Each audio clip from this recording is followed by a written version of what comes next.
Roses are red, violets are blue. I've got a Valloween project just for you.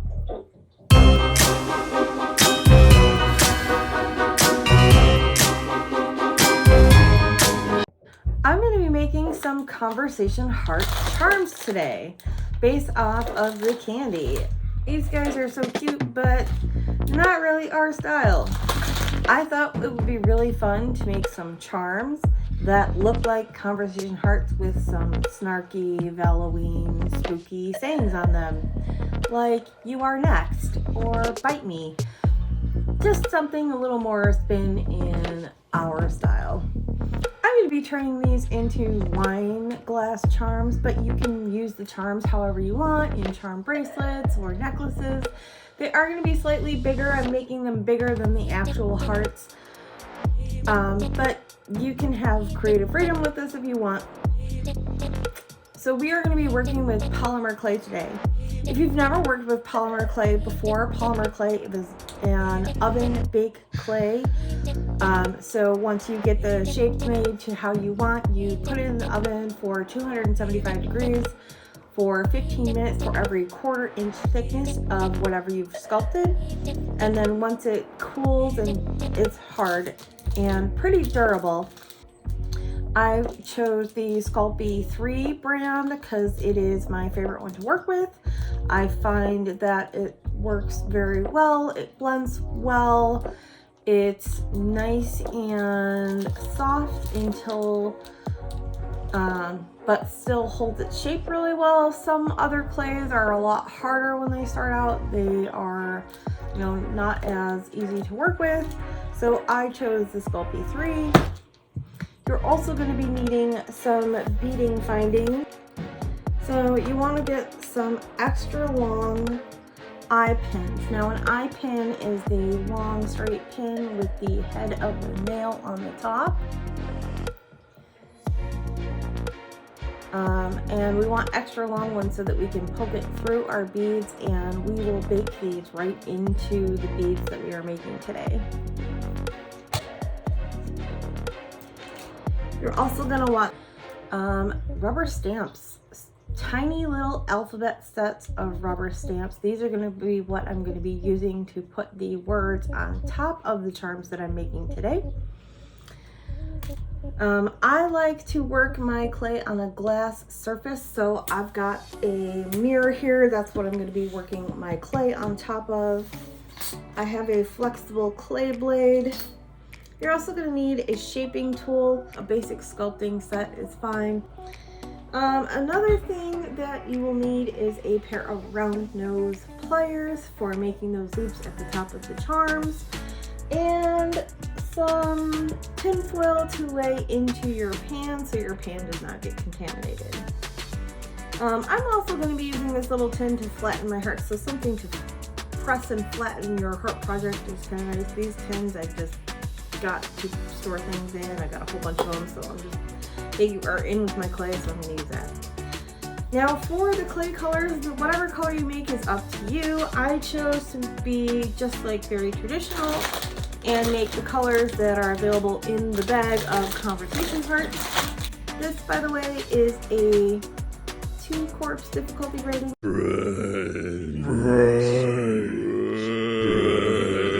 Not too hard.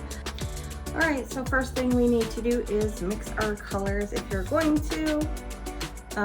For the light pink one, I'm just going to mix this neon pink with a little bit of white, just to show you guys how it's done.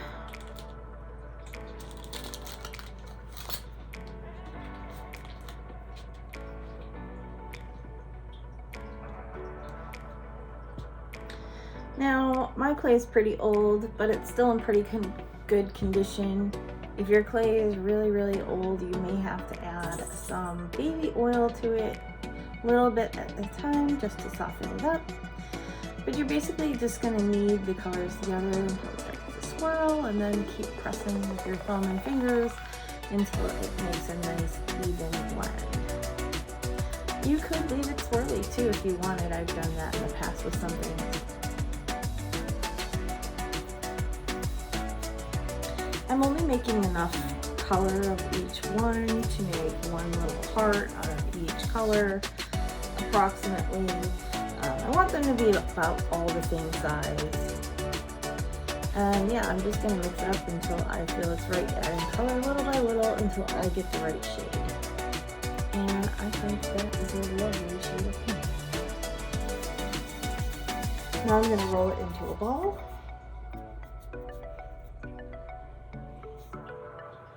And then I'm gonna set it aside. And I'm gonna keep going mixing all my colors until I have all the colors I want.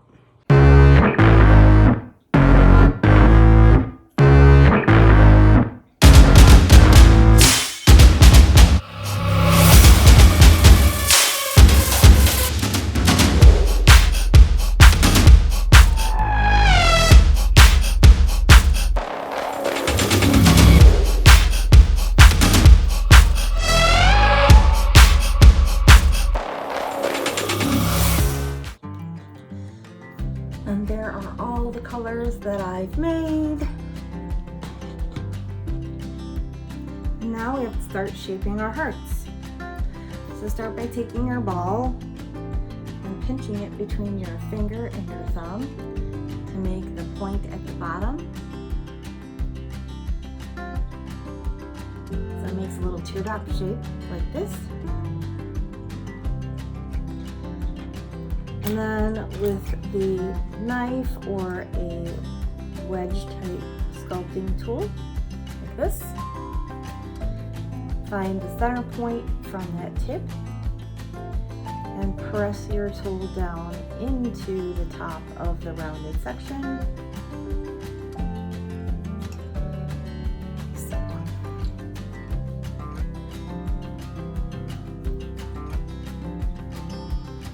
Next, I just gently wiggle my tool back and forth in that wedge to widen the gap.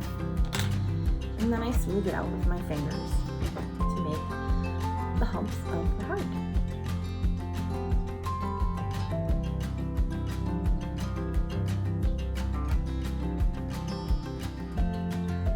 While I'm doing so, I'm going to continue pinching the clay flatter so that the heart is a little bigger. It gets more space to write on and say things on. Just gonna manipulate it until it's the shape I like.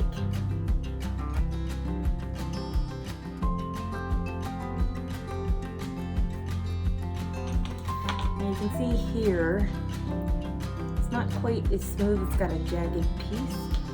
I'm just gonna take like the end of a paintbrush or a tool, and I'm just gonna roll that over it to smooth out that little jagged part.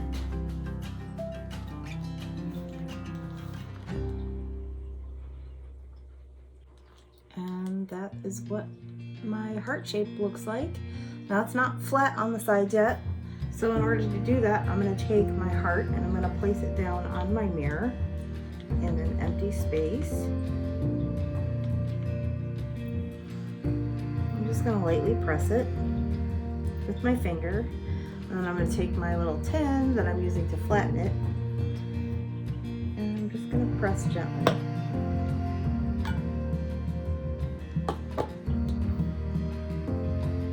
And that gives me a nice flat surface on both sides. Next thing we want to do is we want to take that eye pin and we want to insert it all the way through the heart before we put our text on. So take the eye pin and right at the center of the point on the bottom, you want to poke it in there. And very slowly, I like to spin mine in my fingers as I go up, and just make sure you're watching where it's coming out of the top of the heart, and then push it all the way through. Your heart has a pin through it. I'm going to continue on doing the rest of the hearts, and I'll show you guys close up what that looks like. Alright, so I've got my blue clay. Just going to pinch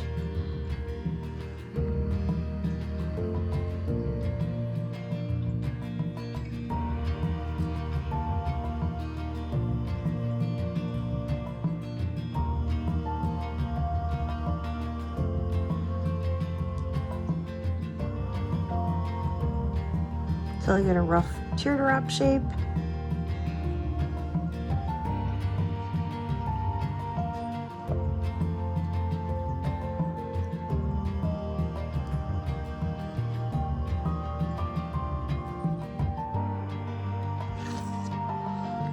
Then taking my wedge tool,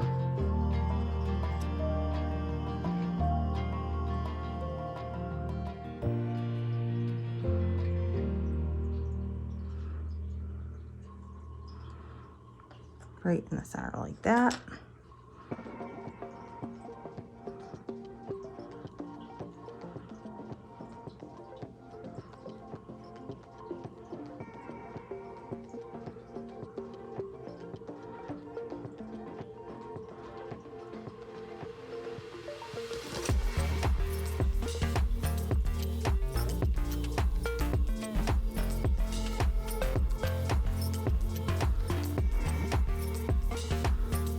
And like I said, to smooth the point, you just want to roll your tool in there.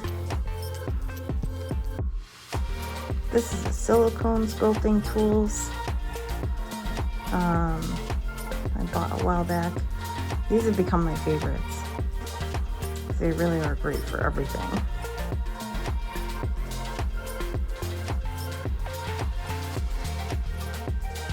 And I really do enjoy sculpting quite a bit, so I do use my tools quite a bit, and I have a large stockpile of sculpting tools.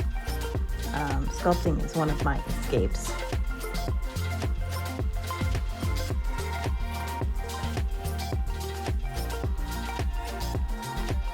Alright, so once you're happy with your basic heart shape,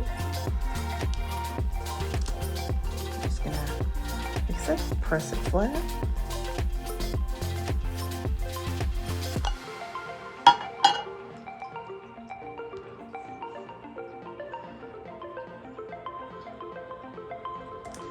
And then if you lost some indentation, you can go ahead and put that back in.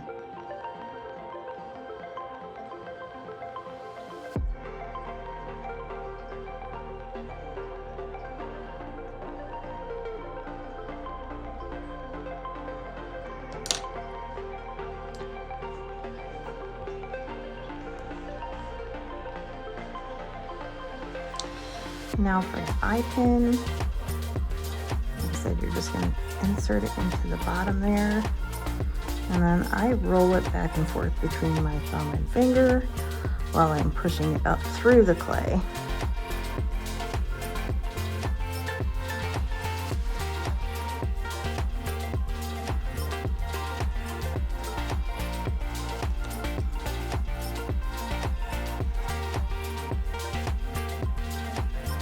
Now you can see it's straight through the middle, and these guys are ready for words. So I chose this set of stamps. These are a cute little set of rubber stamps. I think I got them for like $2 way back in the day at Michael's. I've had these forever. And let's see, what should we make these guys say? I'm gonna go with "Bite Me" for the blue one. Now you can hold them all together if you want, but I find I have better results when I do individual.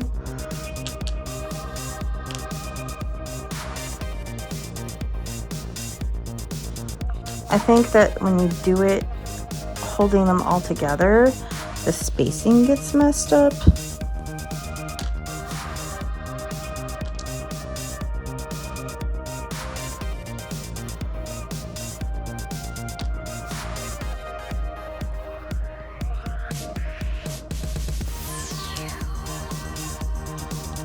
Oh my gosh, this is so cute.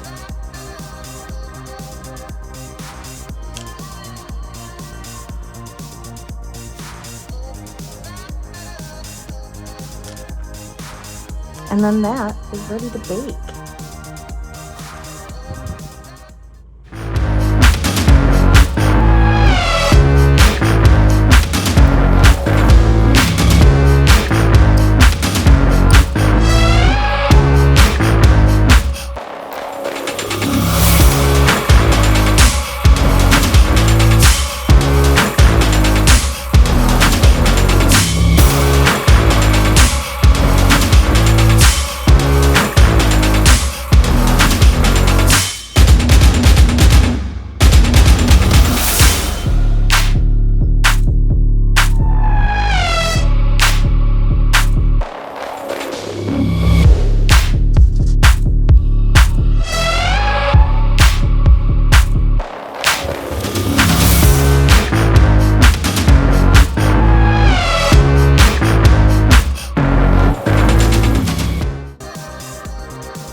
is our tray of charms ready to bake. All right, so these are not very thick. 15 minutes should do it just fine for this batch. 275 degrees, 15 minutes, and then we'll come back and I'll show you how to finish up your charms. One thing I want to point out too, if you've never worked with polymer clay before, you will notice that after working with it, your hands are kind of coated with it. My trick for getting that off is a two-part trick.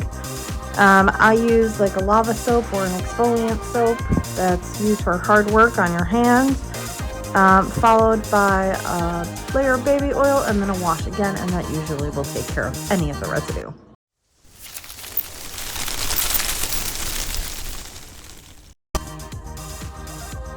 Okay, we are back. These have baked and are cooled nice and hard.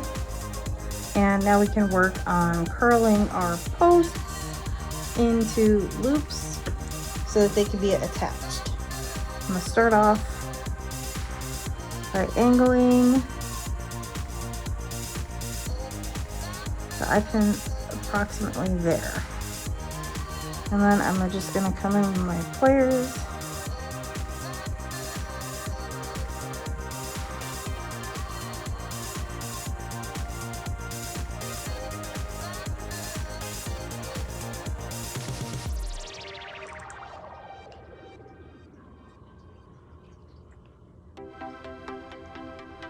I'm gonna make a completed loop like so.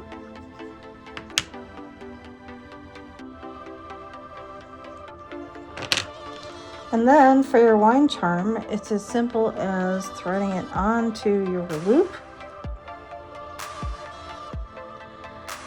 putting a couple of their beads on either side,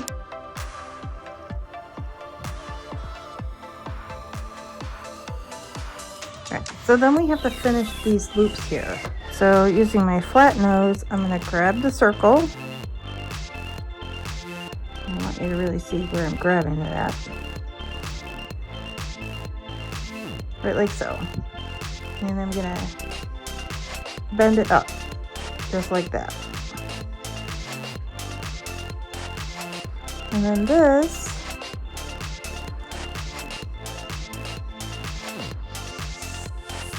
just taking the very end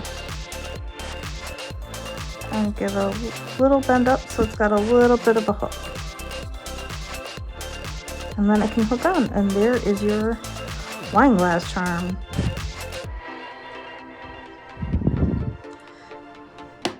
Now you can take some ink and you can fill these in if you want. I'm going to leave mine plain. I kind of rather like the plain look that they've got, but I think these are really cute and going to be a great addition. I'll show you again on the hoop.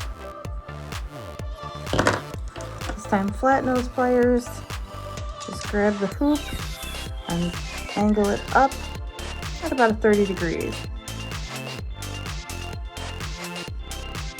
And on the very end, same thing. Grab it, angle it up about the same 30 degrees, and then you have a latch for your hoop.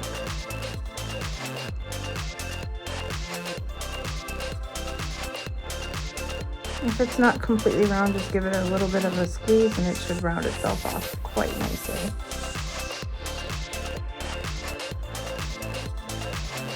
Now this is another thing too, if you're using beads on it, you don't want to angle this end until you get your beads on, otherwise you won't be able to, it won't go down. The loop on the heart, however, is long enough to insert on there without any issues.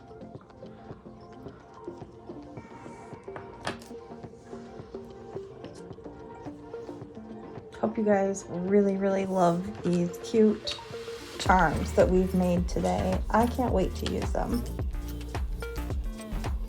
Well, I hope you guys had as much fun making these charms today as I did. They were a lot of fun to make and pretty simple. Make sure you give me a big thumbs up. If you have any questions about the project we did today, let me know. I can answer them directly in the comments. If you have any craft suggestions you'd like me to tackle, I am down for the challenge. Don't forget to subscribe so you never miss an episode of all the fun going on here in the lab. And be like the bats in the belfry and hit that bell so you get notified every time we upload. Thank you for joining me again, and we'll see you in the lab next time. Bye!